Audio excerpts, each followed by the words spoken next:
Hello and welcome to another episode of She Means Business by Chic Studio. Today I have with me a very special guest. It's actually my husband, Sid Balani. Sid, how are you today? I'm doing amazing. I'm actually thrilled to be here. Thrilled to have the opportunity of doing a podcast with you and have Chic Studio broadcasted at this light. So I guess you've come with a couple of questions. So I'll just let you kind of take over and also talk about some of the things that you've learned at Chic Studio. Of course. So I think what I'll start with is I don't want it to be like a questionnaire type of thing. So what I'm going to do here is I'm just going to break you down, have a conversation with you, and let's see how we face in terms of what Chic Studio is, how it came about, and where your mindset was with all of it. So why don't we start with you? Who is Shikha Balani? Where do you come from? How did the idea of starting a marketing agency come about? I think looking back now, I probably knew it from a very young age that I didn't want to be in a 9 to 5 job. I always wanted to be my own boss. I wanted to manage my own schedule. I wanted the opportunity to earn as much as I could and as per my ability and my capability. I wanted the option to be able to travel whenever I want and not be stuck to I guess I would say a box. And also, I just felt like, the impact that I could bring with Chic Studio could be on a much larger scale, right? I don't think that, working with one specific company would allow me to use my full potential.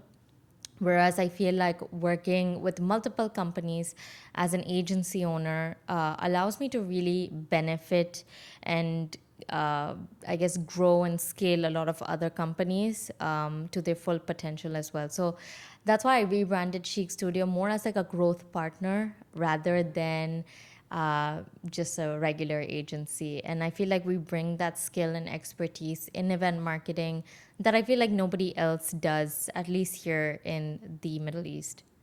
That is very true. Actually, it was at least a couple years ago was a big gap in the market.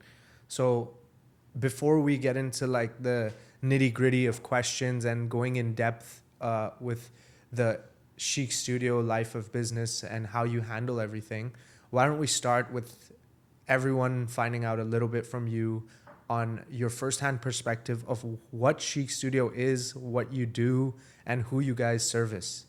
Yeah, so like I said, primarily we support promoters.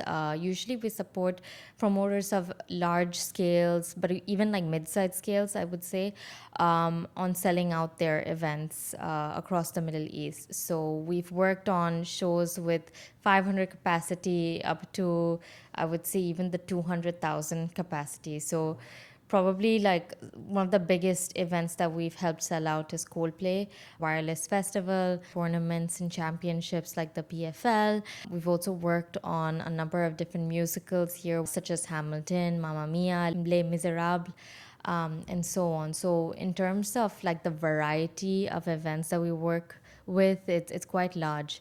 And essentially, how we go about working with these promoters is usually the promoter has an idea of an event that they want to bring, and they discuss it with us because they consider us as experts. And they usually ask us, do you think this would sell out? Do you think it would perform well? And then once they lock in the show, we kind of help them from start to finish on actually helping them sell out the event. So that comprises of performance marketing primarily, which is, your paid ads that you see on Facebook, Instagram, YouTube, TikTok, etc. We also help with the creative side of things, so the social media, organic. Then we also help out with email marketing, which is, I guess, very underutilized here in SMS marketing. I definitely would recommend that promoters really look at that more, I guess, as an opportunity and really capitalize on that right now. And finally, yeah, influencer marketing, which is, I guess, now growing and becoming quite prominent here in the Middle East as well. So we help with these four channels of marketing. Okay, got it. So a lot of people like this word of 360 marketing agency gets thrown around in Dubai. Would you consider yourself like a 360 marketing agency? I wouldn't say we are 360. I would like to focus more on channels of marketing, especially the digital aspect of it, rather than the 360 side of it. Usually, what I guess some agencies refer to as 360 is kind of like an agency that can do it all. But if you can do it all, you're not the best at all, right? So I would rather focus and bring in specialists in certain channels of marketing rather than bring generalists that can do it all, like SEO, PR, etc. But we consider ourselves really specialized in the digital side of marketing. Got it. So you guys focus on specific, focused servicing rather than handling everything at a mediocre level, Yeah, per exactly. se. Awesome, awesome. So Chic Studio's doing it all, especially in terms of performance. So tell me a little bit about like the clients you work with and what's the most interesting event you've attended from personal level, even though you work on these events on a daily and you're selling out all the events. I'm sure you've been to a few yourself. What's the most interesting event you've ever been to? I mean, I've been to so many events actually over the past couple of years. I don't get to go to all, but I would say like one of my first events that we did at Chic Studio that probably held a lot of, I would say, tug at my heart more than the other ones, and that would be the Nickelodeon Kids Choice Award. Like I know I'm not probably their like key demographic and who they were targeting. It's obviously filled with kids, but it Hey, meant don't a say lot. kids. Yeah. But it meant a lot for me because that was my first client. Paramount was my first client. And we really helped them bring, I guess, the whole concept to life. And it was their first, Kids' Choice Awards in the Middle East after COVID. So for them, it was a big deal as well. And they decided to go ahead with my agency. And I was literally a team of, I think, 2 or 3 people. So when an event organizer hands Chic Studio a massive stadium show with a target of over 100,000 tickets, the scale can be a little frightening. No, for a lot of people getting into this business, they feel like 100,000 tickets. How am I going to sell that out? What am I going to do here? And you said yourself when you got Nickelodeon Choice Awards, you were only a team of two. So now, given that your team might not be in the 50s or the hundreds and you're a smaller niched agency focused on targeting and specialized servicing, how do you guys handle that level of capacity? I would say, first of all, you need to break the number apart. So, 100,000 might look like a lot. And obviously, if you're in a stadium and you look around yourself and you're like, oh my God, this is so many people. But you need to break it down to what it actually entails. So, we start off first with the announce. You need to have a super strong announce for every single show, especially for a show of that caliber of selling out 100,000 tickets. You need to first start out with understanding what budget can I actually put towards announce, and you should probably put a large chunk of budget into the announcement, because that's going to just amplify your pre-sale and your on-sale. So first we work with the promoter and the artist to really hone in and amplify that announcement across obviously influencer marketing, performance marketing, social, and PR. Those are kind of like the four platforms of communication that we really focus on. And then once that's done, we really focus on the pre-sale and the on-sale. So usually a lot of promoters, especially for large scale capacity shows, they usually have a pre-sale as well. And in the pre-sale, usually we're just getting interest and gathering interest of who might actually buy the tickets for that. So email marketing then plays a key role over there, where you get to send out key messaging of how people can get first access to tickets, how they can ensure that their friends get access to it as well, and how to ensure that they actually get through the queue and buy the tickets. So if you get your announcement right and your pre-sale right, you're probably already sold out, maybe even half of the tickets. And then it's all about maintaining that momentum for the on sale, and making sure that the right people are looking at the ads, and you're pushing it out to the right audiences, not just in the Middle East, but actually around the Middle East, so like India, and so on. That's what we did with like Coldplay, for example. We targeted people outside of the UAE that may not have necessarily gotten the opportunity to get tickets, but that would fly in for it. So it's all about knowing who your target audience is, where they're active, what platforms are they looking at, and how to make them experience the moment and think of it as a once in a lifetime opportunity. So, that being said, you kind of said that a lot of things that relate to your strategic planning on your day one to your day 10 relate to the data that you collect and how you target specific audiences. So, what do you think like most event marketers are missing when it comes to launching their events prior to the day one of launch? Yeah, I mean, a lot of, not necessarily just event marketers, but companies that I speak to on a regular basis, they don't have the correct reporting in place to be able to double down and scale the results.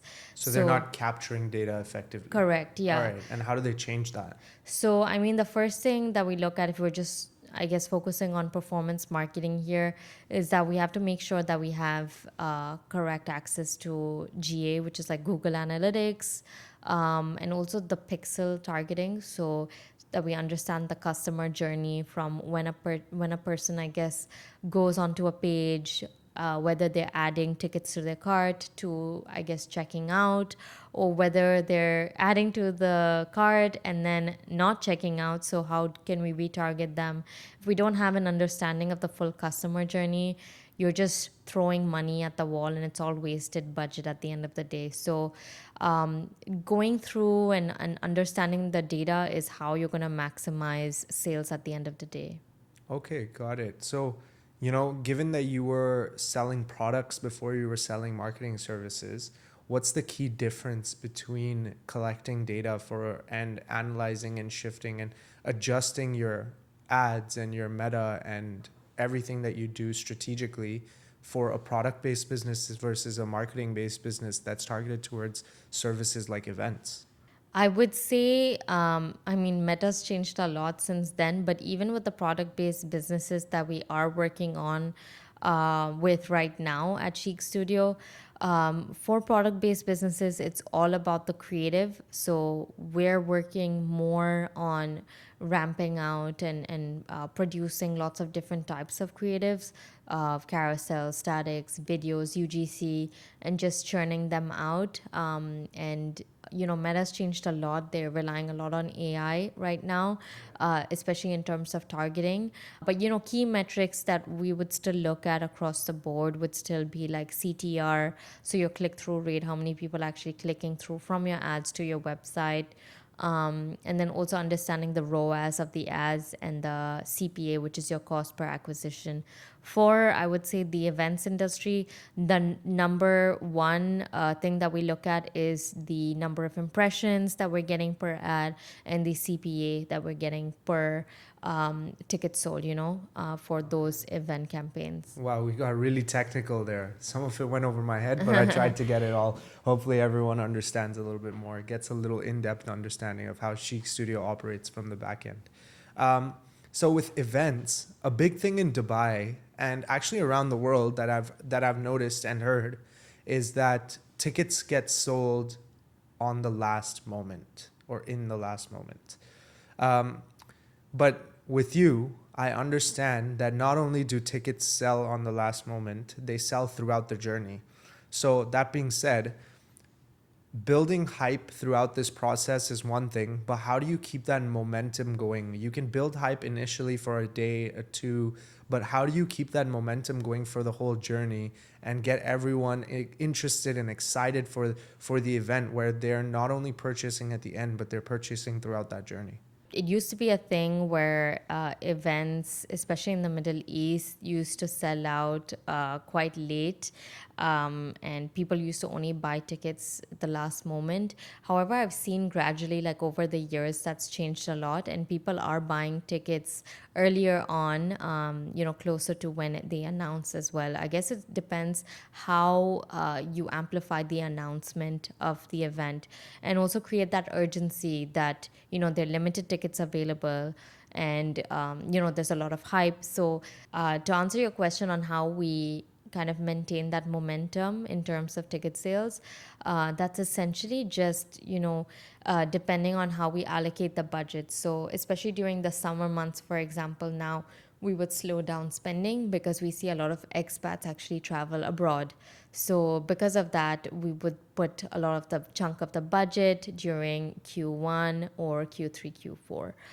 That's kind of how we split it, and how we ensure that, we know who our target audience is, we know where they are, and we have a ton of data to tell us and inform us on when we should be targeting them. And also, we've worked on over 150 events annually. Wow. So we have so much data on when people are actually buying the tickets. Wow, that's really impressive. Actually gave me chills, shivers. Uh, that's I'm in awe. So if you guys are the ones doing all of the specific marketing for such huge events, what are some tactical levers that Chic Studio focuses on that maybe traditional marketing agencies miss out on? Yeah, I would say, I mean, I don't want to spill all my secrets on the table right now, but there's a reason why companies work with us and not a general marketing agency. Like I said previously, we've handled, the marketing of some of the biggest events and also the smaller events here in the Middle East, especially the UAE. We handle over 150,000 events a year, and that gives us the expertise and the knowledge of the customer journey and the buyer of the UAE market in specific. So, let's say a promoter has a budget of 100,000 dirhams for a specific event. And essentially, the agency on the other end would just put that 100,000 into a lifetime budget and just run that same creative, same targeting. And, with Meta right now, you need to keep an eyeball on the frequency of the ads. You need to keep an eye on, how the target audience is responding. Because one target audience, let's say expats, would perform really well during peak season or maybe closer to the event date. However, maybe residents or Emiratis would actually respond better during other times of the year. So, understanding the audience and knowing and setting up the campaigns properly is super important. And I think only we could do that, which is why so many promoters have actually shifted with us. Now, what I wanted to ask you was, you mentioned in the UAE specifically. So, does Chic Studio work with clients abroad from outside of the UAE typically? And are you guys open to it if you don't? Actually, yeah, I am. I've been trying to expand since the past year and a half, I would say, beyond just the UAE. And we have worked on projects actually in Saudi, Qatar, a couple in actually in Toronto as well, Wow. which is where I was, during the summertime. And also, I mean, the UK is very close to my heart. So we have been able to work on a couple of projects there, and most recently in Australia. However, the main chunk of our business still comes from the UAE, which is where Chic Studio just started. Got it. So, and in terms of doing business with these clients, how does that differ from doing business with clients in Dubai and in Abu Dhabi, for example? How does that differ to doing business with a client out in Toronto or doing business out with a client in Saudi? Yeah, I mean, good question. I guess it depends on the company that we're working for. A lot of companies that I'm seeing that are kind of expanding to the Middle East are multinational corporations that are based in the US or abroad, and then they're trying to make a footing here. So, working with them is quite straightforward and quite easy as long as they trust you and they trust you as the experts. I would say working with the client in Toronto or in North America or anywhere else, what I've kind of seen is that they micromanage you a lot more, I would say. However, here, I would say in the Middle East, we have a very strong name, and hopefully that just continues growing, and clients abroad trust us as well a lot more. Got it. Do you feel like clients out in North America, specifically Toronto, New York, Mexico, that from my experience or what I've heard around, especially with a lot of people trying to expand their businesses out of Dubai or out of the UAE and go global like you have, um, their biggest hurdle is they don't have the funding, and a lot of people with smaller businesses don't really get the same opportunity as you would normally get in Dubai out in North America. I would say that's also true for here in the UAE as well. There are, huge agencies such as Mindshare, for example, that come in and they offer our clients a very low agency fees. However, what you're not realizing is that agencies like that probably just hand over their work to junior account execs to kind of like let them work and run the campaigns. However, with us, you're getting not only my expertise and my knowledge of the event landscape, but you're also getting senior account execs to manage your accounts and so on. In North America, obviously it's much different. The promoters there are also very different. I would say the larger scale promoters there like to take everything in house. In North America, the event scene is also extremely different because there's no cap on the amount that someone could sell a ticket for, right? Compared to here in the UAE, there's a cap uh, to make it, I guess, affordable for people to be able to go to these events. And yeah, I guess over here, the government does fund a lot of or subsidizes a lot of the events. So I guess it makes it easier for the promoters to work with whoever they want and so on. Whereas North America's market is more saturated and they probably just have a few selected people that they want to work with and stick to working with. Okay. So before we go into the next line of questions, I wanted to ask you that, with all these countries being spoken about, personally, I know you love traveling. I love traveling. And a lot of people out there do love traveling and going to events specifically out of their country. They'd make a trip out of it. That being said, there are places like Southeast Asia, there are places like Thailand, Bali that have amazing events. What do you think Chic Studio would do if you were to enter a market like Southeast Asia? How would Chic Studio go about making that change in terms of bringing out marketing events, and how would you market an event out in Southeast Asia that would differ to how it is being marketed right now? Yeah, the reason why, I mean, we've traveled, we know how it is over there. We see billboards with Central C Yeah. performing next week and another big artist performing the following week. So I would say if I were to advertise in Southeast Asia, I would actually focus more on like Google. So, like on YouTube ads, search ads, people searching for things to do near me today, those keywords, because I feel like people over there are very last minute buyers as well. I've spoken to promoters there as well. So it's very much similar. And people are probably just looking for things to do on the spot. So again, being in the right channel at the right time helps a lot. Um, you know, One thing that's being thrown around the industry, and I've heard a lot, is, "Hey, I achieved 10x ROAS."